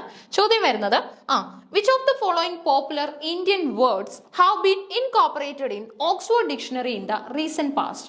റീസെന്റ് പാസ്റ്റിൽ നമ്മുടെ ഓക്സ്ഫോർഡ് ഡിക്ഷണറിയിലേക്ക് ആഡ് ചെയ്തിരിക്കുന്ന ഇന്ത്യൻ വേർഡ്സ് ഏതൊക്കെയാണ്? ഓക്കെ, ചോദ്യം ക്ലിയർ ആണോ? ഓക്സ്ഫോർഡ് ഡിക്ഷണറിയിലേക്ക് ആഡ് ചെയ്തിരിക്കുന്ന ഇന്ത്യൻ വേർഡ്സ് ഏതൊക്കെയാണ് എന്നാണ് ചോദ്യം വന്നിരിക്കുന്നത്. റീസെന്റ് ആയിട്ട് ആഡ് ചെയ്തിരിക്കുന്നത് ഏതൊക്കെയാണെന്ന് ചോദിച്ചേക്കുന്നത്. ഓപ്ഷൻ എയിൽ നമുക്ക് ചായ്, ബി ബൈജാൻ, സിയിൽ ജുഗാദ്, അതുപോലെ തന്നെ നമുക്ക് ഡി വരുന്നത് കമാൽ ആൻഡ് ഇ വരുന്നത് നമസ്തേ. ഓക്കെ, അതായത് ചായ്, ബൈജാൻ, ജുഗാദ്, കമാൽ, നമസ്തേ. ഇതിൽ ഏതൊക്കെയാണ് റീസെന്റ് ആയിട്ട് ആഡ് ചെയ്തിരിക്കുന്നതെന്ന് നോക്കാം. Choose the correct answer from the options given below. A, B, D only, A, C, E only, B, C, D only, C, D, E only. Okay, ഇത്രയാണ് നമുക്ക് വന്നിരിക്കുന്നത്. ഇതിൽ കറക്റ്റ് വൺ ഏതാണെന്ന് നമുക്ക് പിക്ക് ചെയ്യാം. ഓക്കെ, സോ നോക്കി correct ആയിട്ട് വരുന്നത് ACE ആണ്. ACE എന്ന് പറയുമ്പോൾ നിങ്ങൾക്ക് ഓൾറെഡി മനസ്സിലായിട്ടുണ്ടാവും. ഈ നമസ്തേ എന്ന് പറയുന്നത് റീസെന്റ് ആയിട്ട് ആഡ് ചെയ്തിരിക്കുന്നതാണ്. ഷായി ആഡ് ചെയ്തിരിക്കുന്നതാണ്. അതുപോലെ തന്നെ ജുഗാദ്. ഓക്കെ, അപ്പൊ ഏതൊക്കെയാണ്? ഷായി, ജുഗാദ്, നമസ്തേ. ഇത്രയാണ് റീസെന്റ് ആയിട്ട് നമ്മുടെ ഓക്സ്ഫോർഡ് ഡിക്ഷണറിയിലേക്ക് ആഡ് ചെയ്തിരിക്കുന്ന വേർഡ്സ് എന്ന് പറയുന്നത്. സോ നമുക്ക് ഓപ്ഷനിൽ ABD ഉണ്ടായിരുന്നു, ACE ഉണ്ടായിരുന്നു, അതുപോലെ തന്നെ നമുക്ക് BCD ഓപ്ഷനിൽ ഉണ്ടായിരുന്നു. BCD നമുക്ക് ഓപ്ഷനിൽ കാണാൻ സാധിക്കും. അതുപോലെ തന്നെ നമുക്ക് CDE ഉണ്ടായിരുന്നു, അതായത് ജുഗാദ്, കമാല്, അതുപോലെ തന്നെ നമസ്തേ. ഇത്രയായിരുന്നു നമുക്ക് ഓപ്ഷൻസിൽ ഉണ്ടായിരുന്നത്. അപ്പൊ ഇതിൽ ശരി ഉത്തരമായിട്ട് വരുന്നത് ഷായി, ജുഗാദ്, അതുപോലെ തന്നെ നമസ്തേ ആണ്. ഷായി, ജുഗാദ്, നമസ്തേ. അപ്പൊ ഇങ്ങനെയുള്ള ചോദ്യങ്ങളൊക്കെ പ്രതീക്ഷിച്ച് വേണം പോകാനായിട്ട്. കാരണം ഇതൊന്നും നമുക്ക് എന്താണ് ഏതെങ്കിലും ഒരു പെർട്ടിക്കുലർ യൂണിറ്റില് ഉള്ളതാണോ എന്ന് ചോദിച്ചു കഴിഞ്ഞാൽ ഔട്ട് ഓഫ് സിലബസ് എന്ന് പറയാൻ പറ്റില്ല. കാരണം നമുക്ക് 5ാമത്തെ യൂണിറ്റിൽ ലാംഗ്വേജ് ലിംഗ്വിസ്റ്റിക്സ് വരുന്നുണ്ട്. വ്യത്യസ്തമായിട്ടുള്ള വാക്കുകൾ, അതിൻ്റെ ഉത്ഭവം, അതേപോലെ തന്നെ അതിൻ്റെ ട്രെൻഡ്സ്, ഇതൊക്കെയാണ് നമുക്ക് അവിടെ പഠിക്കാനായിട്ടും വരുന്നത്. സോ അതിനകത്തിൽ നിങ്ങൾക്ക് എന്താണ് മീൻസ് ഔട്ട് ഓഫ് സിലബസ് ഒന്നും നമുക്ക് പറയാനായിട്ട് സാധിക്കില്ല. എന്നാൽ പോലും നമ്മുടെ സിലബസിന്റെ ഭാഗമായിട്ടുള്ള പുതിയ പുതിയ, അതായത് നമ്മൾ സ്വന്തം സെൽഫ് ക്യൂരിയോസിറ്റിയിൽ നമ്മൾ പഠിച്ചെടുക്കുന്നതായിട്ടുള്ള കുറേ കാര്യങ്ങൾ ഉണ്ടാവില്ലേ. പുതിയ വാക്കുകൾ ഏതൊക്കെയാണ്, ഓക്സ്ഫോർഡ് ഡിക്ഷണറിയിലേക്ക് ആഡ് ചെയ്തിരിക്കുന്ന വാക്കുകൾ ഏതൊക്കെയാണ്, അങ്ങനെയൊക്കെ പഠിക്കുന്ന അല്ലെങ്കിൽ കുറച്ച് അപ്ഡേറ്റഡ് ആയിട്ടിരിക്കുന്ന കുട്ടികൾക്ക് വേണ്ടിയുള്ള ഒരു ചോദ്യം തന്നെയായിരുന്നു നമ്മുടെ 74ാമത്തെ ചോദ്യം എന്ന് പറയുന്നത്. അടുത്തത് 75 നോക്കാം. Which among the following does not fall in the category of morality plays? Morality പ്ലേസിന്റെ കാറ്റഗറിയിൽ ഇൻക്ലൂഡഡ് അല്ലാത്തത് ഏതാണെന്ന് കണ്ടെത്തണം. ഞാൻ 3 തരത്തിലുള്ള പ്ലേസ് നിങ്ങളെ പരിചയപ്പെടുത്താം. ഫസ്റ്റ് വൺ ആണ് മിറാക്കിൾ പ്ലേസ്, മിസ്റ്ററി പ്ലേസ്, ഇതുപോലെ തന്നെ നമ്മുടെ മൊറാലിറ്റി പ്ലേ. ഓക്കെ, അപ്പൊ ഇങ്ങനെ 3 പ്ലേസ് നമുക്ക് ഉണ്ടായിരുന്നു. അതായത് നമ്മളെ നാടകങ്ങൾ ഒക്കെ തന്നെ ഒരുപാട് മാറ്റങ്ങൾ അല്ലെങ്കിൽ പുതിയ പുതിയ ട്രെൻഡ്സ് ഒക്കെ തന്നെ മീറ്റ് ചെയ്ത് അതൊക്കെ ഇൻകോപ്പറേറ്റ് ചെയ്താണ് ഇന്ന് എക്സിസ്റ്റ് ചെയ്യുന്നത് അല്ലെ. അതുകൊണ്ട് തന്നെ നമുക്ക് ആദ്യ സമയങ്ങളിലൊക്കെ തന്നെ mystery play, miracle play, morality play എന്നൊക്കെയുള്ള രീതിയിൽ നാടകങ്ങളുടെ ഫസ്റ്റ് സ്റ്റേജ് കാണാൻ സാധിക്കുമായിരുന്നു. ഈ സമയങ്ങളിലൊന്നും നമ്മൾ ഇന്ന് പ്രതീക്ഷിക്കുന്നത് പോലെ അല്ലായിരുന്നു നാടകം ഉണ്ടായിരുന്നത്. ഓക്കെ, നമുക്ക് ഒരുപാട് എന്താണ് ക്യാരക്ടേഴ്സിനെ കാണാൻ സാധിക്കും. അതുപോലെ തന്നെ ഈ ക്യാരക്ടേഴ്സ് ഒക്കെ തന്നെ കമ്മ്യൂണിക്കേറ്റ് ചെയ്യുന്നത് റിലീജിയസ് ആയിട്ടുള്ള പ്രീച്ചിങ്സ് ഒക്കെയാണ്. അതുപോലെ തന്നെ അവരുടെ അപ്പിയറൻസിലൊന്നും തന്നെ നമുക്ക് എന്താണ് ഇന്നത്തെ രീതിയിലുള്ള ഒരു സിനിമാറ്റിക് ടൈപ്പിൽ തന്നെയാണ് ഇന്ന് ശരിക്കും നാടകങ്ങളിലും നമുക്ക് അപ്പിയറൻസ് ഒക്കെ കാണാൻ സാധിക്കുന്നത്. അങ്ങനെയൊന്നും ആയിരുന്നില്ല. അതുപോലെ തന്നെ നമുക്ക് സ്റ്റേജ് ലൈറ്റിംഗ് ഒന്നും തന്നെ ഇന്നത്തെ പോലെ പോസിബിൾ അല്ലായിരുന്നു. സ്റ്റേജ് ലൈറ്റിംഗ് ഒന്നും ഉണ്ടാവില്ല. സോ അവിടെയൊക്കെ നമുക്ക് കാണാനായിട്ട് സാധിക്കുന്നത് വളരെ വ്യത്യസ്തമായിട്ടുള്ള ഒരു രീതിയായിരുന്നു. ഓക്കെ, ഒരുപാട് വ്യത്യസ്തതകൾ, അതായത് നമുക്ക് പഴയ കാലത്ത് എങ്ങനെയായിരിക്കും ഒന്ന് ഇമാജിൻ ചെയ്യാനായിട്ട്, അസ്യൂം ചെയ്യാനെങ്കിലും സാധിക്കുന്നുണ്ടാവും. ആ ഒരു രീതിയായിരുന്നു. അതായത് നമുക്ക് പ്ലക്കാർഡുകളൊക്കെ കൊണ്ടുവന്നായിരുന്നു ഓരോ സീനുകൾ അവതരിപ്പിച്ചിരുന്നത്. അടുത്ത സീൻ ഇതാണ് എന്നുള്ള ഒരു എന്താണ് ഹിന്റ് തരുന്നത് പ്ലക്കാർഡുകളിലൂടെയൊക്കെ ആയിരുന്നു. ഇനി അതുപോലെ തന്നെ നമുക്ക് മനസ്സിലാക്കാനായിട്ട് സാധിക്കുന്നത് നമുക്ക് എന്താണ് ക്യാരക്ടേഴ്സിന് അപ്പിയറൻസിലായാലും ഇന്നത്തെ പോലെ അവർക്ക് ഡ്രസ്സിംഗ് ഒന്നും ഇങ്ങനെ നമുക്ക് വളരെയധികം ഇന്നത്തെ ഒരു സ്റ്റൈലിൽ കാണാൻ സാധിക്കില്ല. അതുപോലെ തന്നെ അവരുടെ ക്യാരക്ടറൈസേഷൻ, ഇനി അതേപോലെ തന്നെ അവരുപയോഗിക്കുന്ന വാക്കുകൾ എല്ലാം തന്നെ വളരെയധികം ട്രഡീഷണൽ ആയിട്ടുള്ള ഒരു രീതി നമുക്ക് അവിടെ ഫീൽ ചെയ്യും. ഓക്കെ, പിന്നെ ഇതിന്റെ ഇടയിൽ അവർക്ക് ഓരോ സീനുകളായിട്ട് ചേഞ്ച് ചെയ്യാനായിട്ട്, ഇപ്പോൾ ഒരു മർഡർ സീനൊക്കെ കാണിക്കണമെങ്കിൽ അതിന്റെ ഇൻ ബിറ്റ്വീൻ അവർക്ക് മേക്ക് ഓവറിനൊക്കെ ആയിട്ട് കുറേ സമയം എടുക്കും. അതിനായിട്ട് ഇന്റർലൂഡ് എന്ന് പറയുന്ന ഒരു ഇൻ ബിറ്റ്വീൻ, നമ്മളിപ്പം സിനിമയും സീരിയലും ഒക്കെ ആണെങ്കിൽ അതിൻ്റെ ഇടയിൽ സോപ്സ്, ദാറ്റ് മീൻസ് നമ്മുടെ അഡ്വർടൈസ്മെന്റിന് ഒരു സമയം കൊടുക്കും അല്ലെ. അതുപോലെ തന്നെ ഇന്റർലൂഡുകൾക്ക് സമയം കൊടുക്കുമായിരുന്നു. ഈ ഇന്റർലൂഡ് സമയത്ത് ചെറിയൊരു സോങ് അല്ലെങ്കിൽ ഡാൻസ് അല്ലെങ്കിൽ എന്തെങ്കിലും ഒരു പെർഫോമൻസ്, ജസ്റ്റ് ലൈക്ക് ഒരു മോണോ ആക്ട് എന്തെങ്കിലും പ്രസന്റ് ചെയ്തിട്ട് ഒരു ക്യാരക്ടർ അല്ലെങ്കിൽ ഒരു ഗ്രൂപ്പ്, ഒരു കോറസ് ആയിരിക്കും ചിലപ്പോൾ വരുന്നത്. സോ അവർ വന്നിട്ട് മടങ്ങിപ്പോകും. ആ ഒരു സമയത്ത് നമ്മുടെ പഴയ ആക്ടേഴ്സ് ഒരു ബ്രേക്ക് എടുത്തിട്ട് അവരുടെ അപ്പിയറൻസിൽ വീണ്ടും എക്സിസ്റ്റ് ചെയ്യും. അതായത് അവിടേക്ക് തിരിച്ചു വരുന്നു, സ്റ്റേജിലേക്ക് മടങ്ങി വരുന്നു. ഇങ്ങനെയൊക്കെ പഴയ രീതികളിലായിരുന്നു നാടകങ്ങൾ അന്ന് നമുക്ക് ഉണ്ടായിരുന്നത്. ഇപ്പൊ ഇവിടെ ചോദിക്കുന്നത് മൊറാലിറ്റി പ്ലേയുടെ ഭാഗം, അതായത് മോറൽ വാല്യൂസ് പഠിപ്പിക്കുന്ന പ്ലേസിനെയാണ് മൊറാലിറ്റി പ്ലേ എന്ന് പറയുന്നത്. അതിന്റെ ഭാഗമല്ലാത്തത് ഏതാണെന്നാണ് ചോദിച്ചിരിക്കുന്നത്. കാസിൽ ഓഫ് പ്രിസർവറൻസ് ഉണ്ട്, അതുപോലെ തന്നെ നമുക്ക് മൈൻഡ്, വിൽ ആൻഡ് അണ്ടർസ്റ്റാൻഡിംഗ് ഉണ്ട്, ഒപ്പം തന്നെ മാൻകൈൻഡ് ഉണ്ട്, ദ സിറ്റി ഹെയറസ് ഉണ്ട്. ഇതിലേതാണ് ശരി ഉത്തരമായിട്ട് വരുന്നതെന്ന് കണ്ടെത്തണം. Okay, which among the following does not fall in the category of morality plays? The castle of perseverance ഉണ്ട്, മൈൻഡ്, വിൽ ആൻഡ് അണ്ടർസ്റ്റാൻഡിംഗ് ഉണ്ട്, മാൻകൈൻഡ് ഉണ്ട്, സിറ്റി ഹെയറസ് ഉണ്ട്. ആൻസർ ആയിട്ട് വരുന്നത് ഡി ആണ്. സിറ്റി ഹെയറസ് ആണ് കറക്റ്റ് ആൻസർ ആയിട്ട് വരുന്നത്. ഇതിനകത്തിലൊക്കെ തന്നെ നമുക്ക് മിസ്റ്ററി പ്ലേ, മിറാക്കിൾ പ്ലേസ് ഒക്കെ തന്നെയാണ് കാണാനായിട്ടും സാധിക്കുന്നത്. ഓക്കെ, അത് ഈസി ആയിട്ട് ചെയ്യാൻ പറ്റുമായിരുന്നു. ഇനി നമുക്ക് 76ാമത്തെ ചോദ്യം ഒന്ന് നോക്കാം. ഇത് നമുക്ക് നമ്മുടെ പോസ്റ്റ് കൊളോണിയലുമായിട്ടൊക്കെ ബേസ് ചെയ്ത് പഠിക്കാം. The term negritude coined by Aime Cesaire was appreciated as well as criticized by critics and thinkers. Select the correct responses that this term received. Okay, ഈ ടേമുമായിട്ട് ബേസ് ചെയ്തിട്ടുള്ള കറക്റ്റ് റെസ്പോൺസ് കണ്ടെത്താൻ. Senegal Senghor considered this term to be derogatory.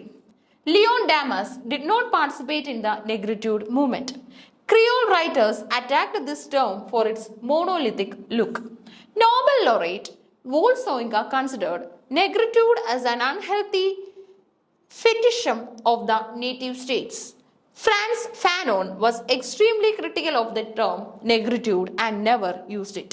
ഇതിൽ ഏതാണ് ഈ ഒരു ഐഡിയയുമായിട്ട് base ചെയ്തിട്ടുള്ള? Okay, the term negritude coined by Aime Cesaire was appreciated as well as criticised by critics. Okay, critics ഇതിനെ അപ്രീഷിയേറ്റ് ചെയ്യുകയും ചെയ്തിട്ടുണ്ട്, അതുപോലെ തന്നെ ക്രിറ്റിക്സ് ആണ് ക്രിറ്റിക്സ്, അതുപോലെ തന്നെ തിങ്കേഴ്സ്. ഇതിനകത്തിൽ കറക്റ്റ് റെസ്പോൺസസ് കണ്ടെത്താനായിട്ട് ശരിക്കും നടന്നിട്ടുള്ളത്, അതായത് നമ്മുടെ നെഗ്രിറ്റ്യൂഡുമായിട്ട് ബേസ് ചെയ്ത് ശരിക്കുമുള്ള ഐഡിയാസ് കണ്ടെത്താനായിട്ടാണ് ചോദിച്ചിരിക്കുന്നത്. A and B only, B and C only, E and D only, C and D ഒള്ളിയാണ് വന്നിരിക്കുന്നത്. ഇതിൽ ആൻസർ നമുക്ക് വരുന്നത് ഇ ആൻഡ് ഡി ഒള്ളിയാണ്. Okay, E and D only. E and D only എന്ന് പറയുമ്പോൾ മൂന്നാമത്തെ ഓപ്ഷൻ. ക്രിയോൾ റൈറ്റേഴ്സ് ഇതിനെ അറ്റാക്ക് ചെയ്തിട്ടുണ്ട്, അതുപോലെ തന്നെ ഇ ആൻഡ് ഡി ആണ്. ഇ ആൻഡ് ഡി എന്ന് പറയുമ്പോൾ നോബൽ ലൊറേറ്റ് വോൾസോയിങ്ക ഇതിനെ ഒരു അൺഹെൽത്തി ടേം ആയിട്ട് പരിഗണിക്കുന്നു. അതുപോലെ തന്നെ നമുക്ക് വരുന്നത് ഫ്രാൻസ് ഫാനോൺ എക്സ്ട്രീംലി ക്രിട്ടിക്കൽ ആണ്, ഈ ഒരു വേർഡിനോട് എക്സ്ട്രീംലി ക്രിട്ടിക്കൽ ആയിട്ടുള്ള പോയിന്റ് ഓഫ് വ്യൂസ് ആണ് ഷെയർ ചെയ്തിട്ടുള്ളതെന്ന്. Okay, E and D.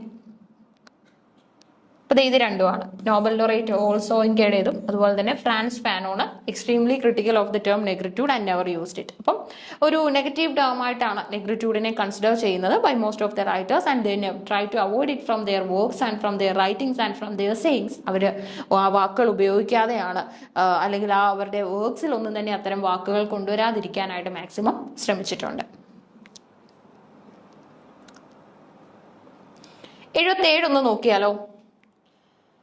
From the following writers who are known for magic realism. Magic realism അല്ലെങ്കിൽ magical realism എന്നാണ് നമ്മൾ ഇതിനെ പറയുന്നത്. ഇതുമായിട്ട് ബേസ് ചെയ്തിട്ട് ഉള്ള ആൾക്കാരെ നമ്മൾ കണ്ടെത്താനാണ് പറഞ്ഞിരിക്കുന്നത്. അപ്പോൾ ഈ 76 ക്ലിയർ ആയോ? 76-ൽ നമുക്ക് പോസ്റ്റ് കൊളോണിയൽ തിയറീസിൽ നിന്ന് ചോദ്യങ്ങൾ വരാം, അതേപോലെ തന്നെ നമ്മുടെ ആഫ്രിക്കൻ അമേരിക്കൻ റൈറ്റേഴ്സ് അവരുടെ സഫറിങ്സ്, ഇതൊക്കെയാണ് ശരിക്കും പറഞ്ഞാൽ നമ്മുടെ 76ാമത്തെ ചോദ്യത്തിന്റെ ബേസ് എന്ന് പറയുന്നത്. ഓക്കെ, 77 വരുമ്പം നമുക്ക് വരുന്നത് മാജിക്കൽ റിയലിസവുമായിട്ട് ബേസ് ചെയ്തിട്ടുള്ള റൈറ്റേഴ്സിനെയാണ്. R K Narayan, Salman Rushdie, V S Naipaul, Gabriel Garcia Marquez, അതുപോലെ തന്നെ Mulk Raj Anand. Choose the correct answer from the options given below. ഈ തന്നിരിക്കുന്നതിൽ നിന്നും കറക്റ്റ് ഓപ്ഷൻ കണ്ടെത്താനാണ് നമ്മളോട് പറഞ്ഞിരിക്കുന്നത്. ഓക്കെ, അപ്പൊ ഇതിൽ മാജിക്കൽ റിയലിസവുമായിട്ട് ബന്ധപ്പെട്ടത് ആരാണെന്ന്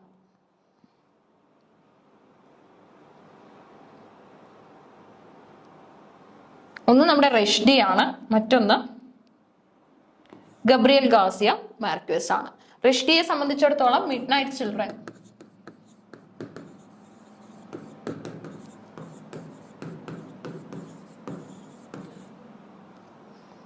നമ്മുടെ ഇന്ത്യൻ ഫ്രീഡം സ്ട്രഗിളുമായിട്ട് ബേസ് ചെയ്തിട്ട് ഇന്ത്യക്ക് ഫ്രീഡം കിട്ടുന്ന ആ ഒരു മൊമെന്റിൽ അല്ലെങ്കിൽ ആ ഒരു ടൈമിലുള്ള കുട്ടികളെ, ആ അർദ്ധരാത്രിയിൽ ജനിച്ച കുട്ടികളെ കുറിച്ചാണ് മിഡ് നൈറ്റ് ചിൽഡ്രനിൽ പറയുന്നത്. ഗബ്രിയൽ ഗാർസിയ മാർക്വസിന്റെ വർക്കിന്റെ പേര് ക്രോണിക്കിൾസ് ഓഫ് എ ഡെത്ത് ഫോർടോൾഡ്.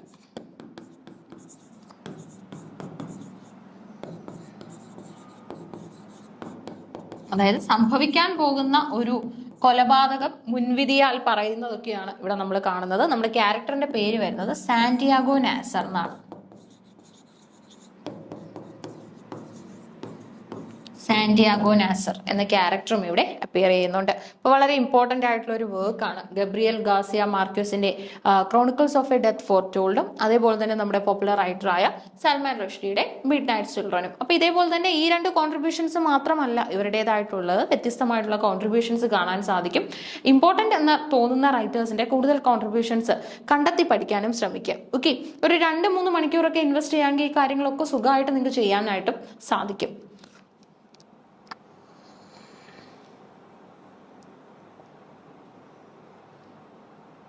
അടുത്തായിട്ട് നമുക്ക് 78ാമത്തെ ചോദ്യമാണ് വരുന്നത്. Arrange the following American poets in the order of their birth. അവരുടെ ബർത്തിന്റെ ഓർഡറിൽ നമുക്ക് ഈ റൈറ്റേഴ്സിനെ അറേഞ്ച് ചെയ്യാനായിട്ടാണ് തന്നിരിക്കുന്നത്.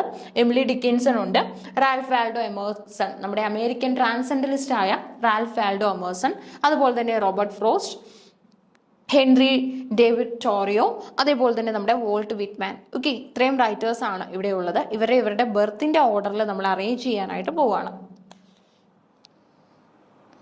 അപ്പൊ ഫസ്റ്റ് വരുന്നത് നമ്മുടെ എമേഴ്സൺ ആണ്. Okay, Emerson. രണ്ടാമതായിട്ട് തോറിയോ വരുന്നുണ്ട്. ശേഷം നമുക്ക് volt Whitman. Okay, volt Whitman നമുക്ക് വരുന്നുണ്ട്. ആൻഡ് പിന്നെ നമുക്ക് വരുന്നത് ഡിക്കൻസൺ ആണ്, ഡിക്കൻസൺ. ആൻഡ് ഫൈനലി നമുക്ക് വരുന്നത് നമ്മുടെ ഫ്രോസ്റ്റ് ആണ്, ഫ്രോസ്റ്റ്. അപ്പൊ ഇതാണ് ഓർഡർ ആയിട്ട് വരുന്നത്. അപ്പൊ നമുക്ക് ഇതൊന്ന് അറേഞ്ച് ചെയ്ത് നോക്കാം. റാൽഫ് വാൽഡോ എമേഴ്സൺ ബി ആയിരുന്നു അല്ലെ. ഇനി അതുപോലെ തന്നെ നമുക്ക് ടോറിയോ ഡി ആണ്. ശേഷം നമുക്ക് വിറ്റ്മാൻ വരുന്നുണ്ട് ഇ. പിന്നെ നമുക്ക് വരുന്നത് ഡിക്കിൻസൺ ആണ് അല്ലെ, എ. ഫ്രോസ്റ്റ് വരുന്നത് സി ആണ്. അപ്പൊ ഇതാണ് കറക്റ്റ് ആൻസർ ആയിട്ട് വരുന്നത്. കറക്റ്റ് ആയിട്ടുള്ള അറേഞ്ച് ചെയ്യുമ്പോൾ നിങ്ങൾക്ക് കിട്ടാൻ പോകുന്നത് ഇത് ഇങ്ങനെയാണ്. അപ്പൊ ഇതാണ് നമ്മുടെ റൈറ്റേഴ്സിനെ അവരുടെ ബർത്തിന്റെ ബേസിൽ അറേഞ്ച് ചെയ്യുമ്പോൾ നമുക്ക് കിട്ടുന്നത്. അപ്പം എമേഴ്സന് ശേഷം നമുക്ക് ടോറിയോയ്ക്ക് ശേഷം നമുക്ക് വോൾട്ട് വിറ്റ്മാൻ, അതിനുശേഷം നമുക്ക് എമിലി ഡിക്കിൻസൺ, അവസാനമായിട്ട് റോബർട്ട് ഫ്രോസ്റ്റ്. ഇതാണ്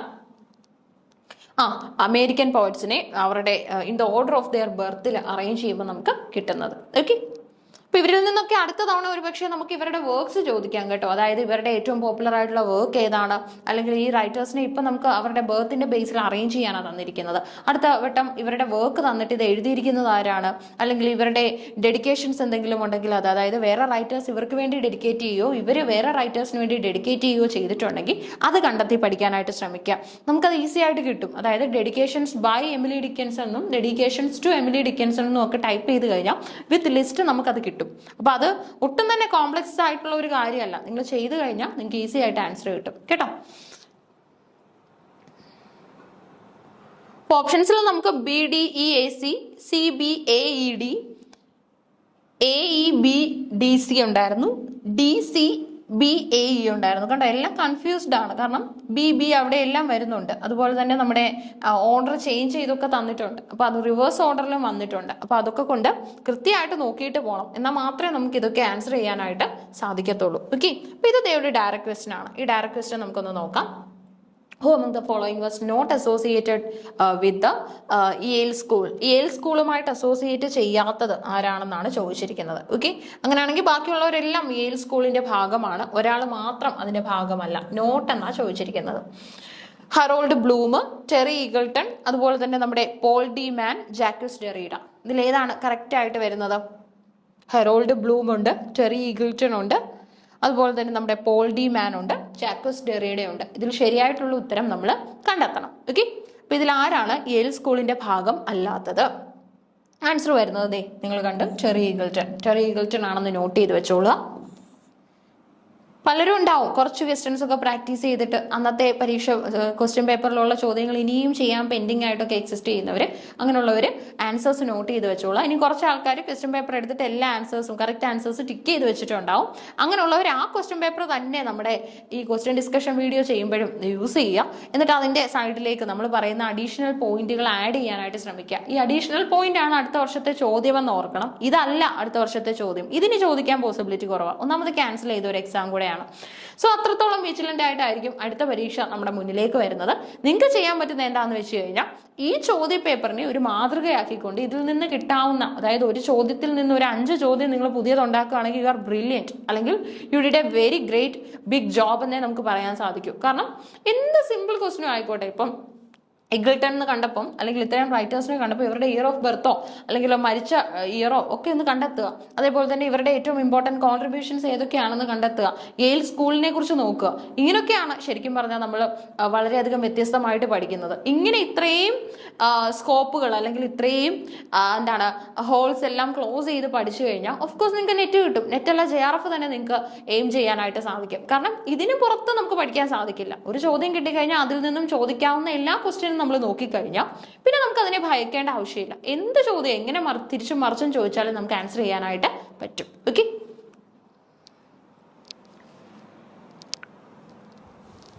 ഒരു ചോദ്യം കൂടെ നോക്കിയാലോ.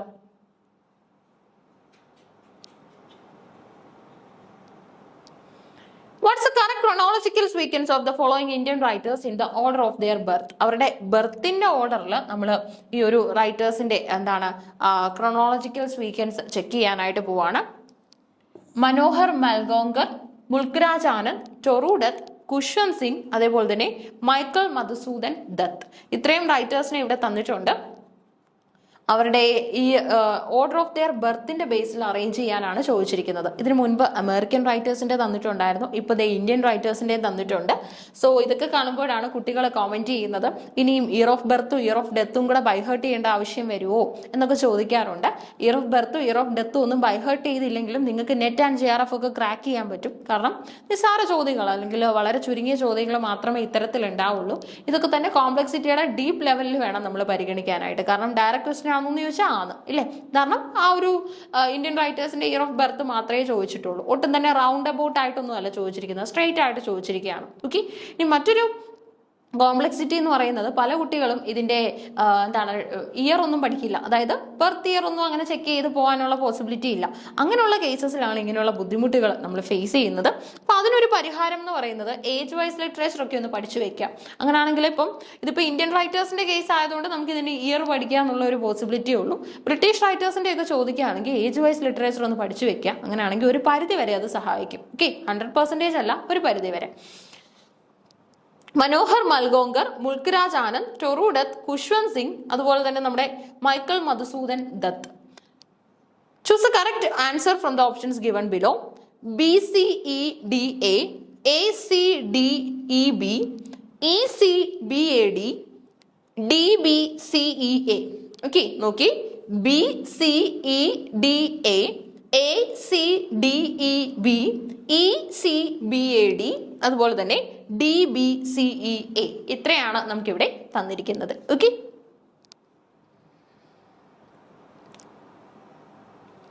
ക്രോണോളജിയുടെ ബേസിൽ നമുക്ക് ഇതിനെ ഒന്ന് അറേഞ്ച് ചെയ്ത് നോക്കാം. ECBAD, option C. അപ്പൊ ആദ്യം വരുന്നത് മൈക്കൽ മധുസൂദൻ ദത്ത്, ടൊറു ഡത്ത്, ഡത്ത് ഒന്നിച്ചു വന്നല്ലേ. ഇനി അതുപോലെ തന്നെ നമുക്ക് വരുന്നത് മുൽക്രാജ് ആനന്ദ് മൂന്നാമതായിട്ട് വരും.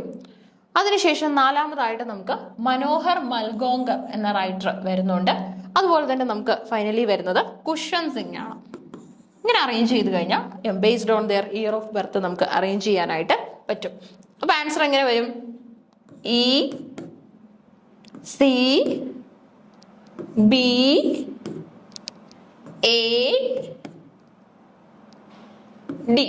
ഇങ്ങനെയാണോ ആൻസർ കിട്ടിയത്? ECBAD. ECBAD ഏത് ഓപ്ഷനിലായിരുന്നു നമ്മൾ കണ്ടത്? ECBAD. ക്ലിയർ ആയില്ലേ? അപ്പൊ ഇങ്ങനെയൊക്കെ നമുക്ക് ആൻസേഴ്സ് കണ്ടെത്താനായിട്ട് സാധിക്കും. ഇനി ബ്രിട്ടീഷ് റൈറ്റേഴ്സിന്റെ ചോദിക്കുകയാണെങ്കിൽ ഇപ്പം നമ്മൾ അമേരിക്കനും ചെക്ക് ചെയ്തു, ഇന്ത്യനും ചെക്ക് ചെയ്തു, രണ്ടും ക്വസ്റ്റൻ ആയിട്ട് വന്നു. ബ്രിട്ടീഷ് റൈറ്റേഴ്സിന്റെ ചോദിക്കുകയാണെങ്കിൽ അത് അനലൈസ് ചെയ്യാനായിട്ടുള്ള ഒരു വഴി എന്ന് പറയുന്നത് നിങ്ങൾ ഏജ് വൈസ് ലിറ്ററേച്ചർ ഒന്നും മനസ്സിലാക്കി വെച്ചേക്കുക. ഓൾഡ് ഇംഗ്ലീഷ് വരുമ്പോൾ നമുക്ക് തുടക്കക്കാരായിട്ടുള്ള റൈറ്റേഴ്സ് ആയിട്ട് നമുക്ക് വരുന്നത് നമ്മുടെ പോപ്പുലർ ആയിട്ടുള്ള കാറ്റ് മൂനും സൈനി വൂൾഫുമാണ്.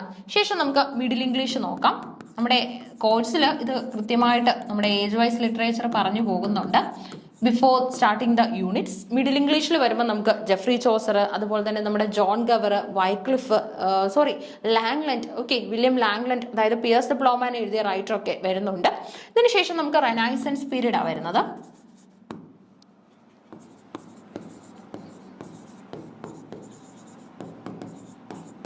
ഈ സമയത്ത് ക്രിസ്റ്റഫർ മാർലോ, നമ്മുടെ വില്യം ഷേക്സ്പിയർ, ബെൻ ജോൺസൺ തുടങ്ങിയ റൈറ്റേഴ്സ് ആണ്. അടുത്തത് നിയോ ക്ലാസിക്കൽ ആണ്.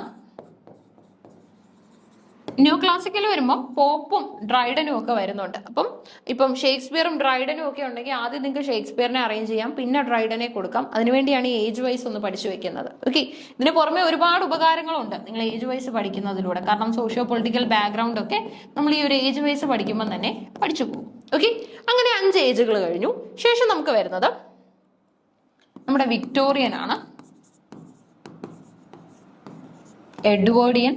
വിക്ടോറിയൻ ടൈം പീരീഡിൽ നിങ്ങൾക്ക് അറിയാം ഹാർഡി അടക്കമുള്ള റൈറ്റേഴ്സ് വരുന്നുണ്ട്. എഡ്വേർഡിയൻ സമയത്ത് ഈ റൈറ്റേഴ്സ് ഒക്കെ തന്നെ കണ്ടിന്യൂ ചെയ്തു വരികയാണ്. ജോർജിയനിലും അതേപോലെ തന്നെയാണ്. ജോർജ് 5-ാമനാണ് ഇംഗ്ലണ്ട് ഭരിക്കുന്നതെന്ന് മാത്രം. ബാക്കി ഇത് റൈറ്റേഴ്സിന്റെ ഒരു ടൈം അതുപോലെ കണ്ടിന്യൂ ചെയ്യുന്നുണ്ട്. കാരണം നമുക്കറിയാം ഒരു റൈറ്ററിന്റെ ലൈഫ് സ്പാൻ കൂടുതലാണ്, ഡ്യൂറേഷൻ ഒരുപാടുള്ളതാണെങ്കിൽ ഒന്നിൽ കൂടുതൽ രാജാക്കന്മാരുടെ ടൈം പീരീഡിൽ സെർവ് ചെയ്യാനായിട്ട് അവർക്ക് സാധിക്കും. ഫോർ എക്സാമ്പിൾ നമ്മുടെ ചോസർ അങ്ങനെയാണ് അല്ലെ. ചോസർ 3ഓളം രാജാക്കന്മാരുടെ ടൈം പീരീഡിൽ സെർവ് ചെയ്തിട്ടുള്ള ഒരു സിവിൽ സെർവന്റും റൈറ്ററും ഒക്കെയാണ്. ഇനി അതുപോലെ തന്നെ നമുക്ക് മോഡേൺ വരുന്നുണ്ട്. മോഡേൺ എന്ന് പറയുമ്പോൾ നിങ്ങൾക്ക് അറിയാം അല്ലെ, അതായത് നമ്മുടെ പോപ്പുലർ ആയിട്ടുള്ള ഈറ്റ്സ്, അതുപോലെ തന്നെ നമ്മുടെ T.S. എലീറ്റ്, ജെയിംസ് ജോയ്സ്, ഒരുപാട് അല്ലേ റൈറ്റേഴ്സ് വരുന്ന ഒരു സമയമാണ്. ശരിക്കും പറഞ്ഞാൽ നമ്മുടെ ഓസ്റ്റിന് ഒരുപാട് റൈറ്റേഴ്സിനെ നമുക്ക് കാണാനായിട്ട് സാധിക്കുന്ന ടൈം പീരീഡ് ആണ് മോഡേൺ ടൈം പീരീഡ് എന്ന് പറയുന്നത്. വിർജീനിയ വുൾഫാണ് ഏറ്റവും ഇമ്പോർട്ടൻ്റ് ആയിട്ട് വരുന്നത്. ഓസ്റ്റിനേക്കാൾ ഉപരി വിർജീനിയ വുൾഫാണ് ഏറ്റവും ഇമ്പോർട്ടൻ്റ് ആയിട്ടുള്ള റൈറ്റർ എന്ന് പറയുന്നത്. സോ ഒരുപാട് കോൺട്രിബ്യൂഷൻസ് ഒക്കെ നിറഞ്ഞ ഒരു ടൈം ആയിരുന്നു ശരിക്കും പറഞ്ഞാൽ നമ്മുടെ ഏജ് വൈസ് ലിറ്ററേച്ചറിൽ ഉള്ള ആ ഒരു 10 ടൈം എന്ന് പറയുന്നത്. ആ ഒരു 10 ഏജുകൾ പഠിക്കുന്നതിലൂടെ ബ്രിട്ടീഷ് റൈറ്റേഴ്സിനെ ഒക്കെ തന്നെ അവരുടെ ബർത്തിന്റെ ബേസിലൊക്കെ അറേഞ്ച് ചെയ്യാൻ ചോദിച്ചു കഴിഞ്ഞാൽ ഇയർ ഒന്നും നമ്മൾ അവിടെ ബൈഹേർട്ട് ചെയ്യുന്നില്ല എങ്കിൽ പോലും ഓരോ റൈറ്റേഴ്സ് ആർക്ക് ശേഷമാണ് ആര് വരുന്നത് എന്നുള്ള രീതിയിലൊക്കെ നമുക്ക് മനസ്സിലാക്കാനായിട്ട് സാധിക്കും. ഇനി അതുപോലെ തന്നെ മിക്കവാറും ചോദിക്കുന്ന ഒരു ചോദ്യമാണ് നമ്മുടെ എഡ്വേർഡ് സെവൻത്തിനെ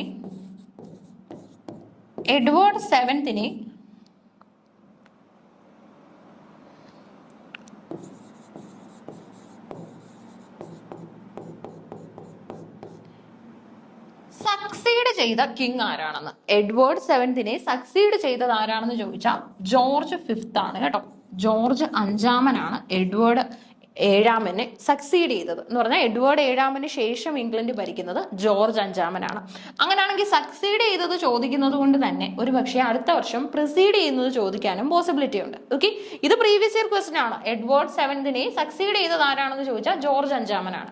അങ്ങനെയാണെങ്കിൽ എഡ്വേർഡ് 7ത്തിന് മുൻപുണ്ടായിരുന്നത് ആരായിരുന്നു? കിങ് ആണോ ക്യൂൻ ആണോ? ക്യൂൻ ആയിരുന്നു. ക്യൂന്റെ പേരെന്താണ്? Queen Victoria. ക്യൂൻ വിക്ടോറിയ ആയിരുന്നു പ്രിസീഡ് ചെയ്യുന്നത്. അപ്പൊ ഇങ്ങനെയുള്ള കാര്യങ്ങളൊക്കെ, ഇങ്ങനെയുള്ള അവരുടെ അരിസ്റ്റോക്രസി ഓർഡർ ഒക്കെ നമ്മൾ പഠിക്കുന്നത് ശരിക്കും ഏജ് വൈസ് ലിറ്ററേച്ചറിലാണ്. ഇത് പഠിക്കാനായിട്ട് നമുക്ക് യൂണിറ്റിൽ ഒരു അവസരം കിട്ടുന്നില്ല. കാരണം യൂണിറ്റിൽ കൃത്യമായിട്ട് പോയട്രി, പ്രോസ്, ഡ്രാമ എന്നുള്ള ഓർഡറിൽ പോവാണ്. ജനറലൈസ് ചെയ്ത് നമുക്ക് സിലബസ് തന്നിരിക്കുകയാണ് ചെയ്യുന്നത്, തിയറി തന്നിട്ടുണ്ട്. പക്ഷെ നമുക്ക് ഏജ് വൈസ് ലിറ്ററേച്ചർ പഠിക്കുകയാണെങ്കിൽ ഇതേപോലെ തന്നെ ഓരോ റൈറ്റേഴ്സിന്റെയും ടൈം പീരീഡും അതേപോലെ തന്നെ ആ ഒരു സമയത്തുള്ള റൂളർ ആരായിരുന്നെന്നും ഒക്കെയുള്ള ഡീറ്റെയിൽസ് കൂടെ ചെക്ക് ചെയ്യാനായിട്ട് സാധിക്കും. അപ്പൊ ഇങ്ങനെ ബേസ് വെച്ച് പഠിച്ചു കഴിഞ്ഞാൽ, ബേസ് ഉണ്ടെങ്കിൽ നമുക്ക് വലിയൊരു കോംപ്ലക്സിറ്റി ഫീൽ ചെയ്യത്തില്ല. സോ കൃത്യമായിട്ട് തന്നെ പഠിക്കാം. നമുക്ക് റിമൈനിങ് ക്വസ്റ്റ്യൻസ് ഒക്കെ അടുത്ത വീഡിയോയിൽ ഡിസ്കസ് ചെയ്യാം. So keep learning. Thank you.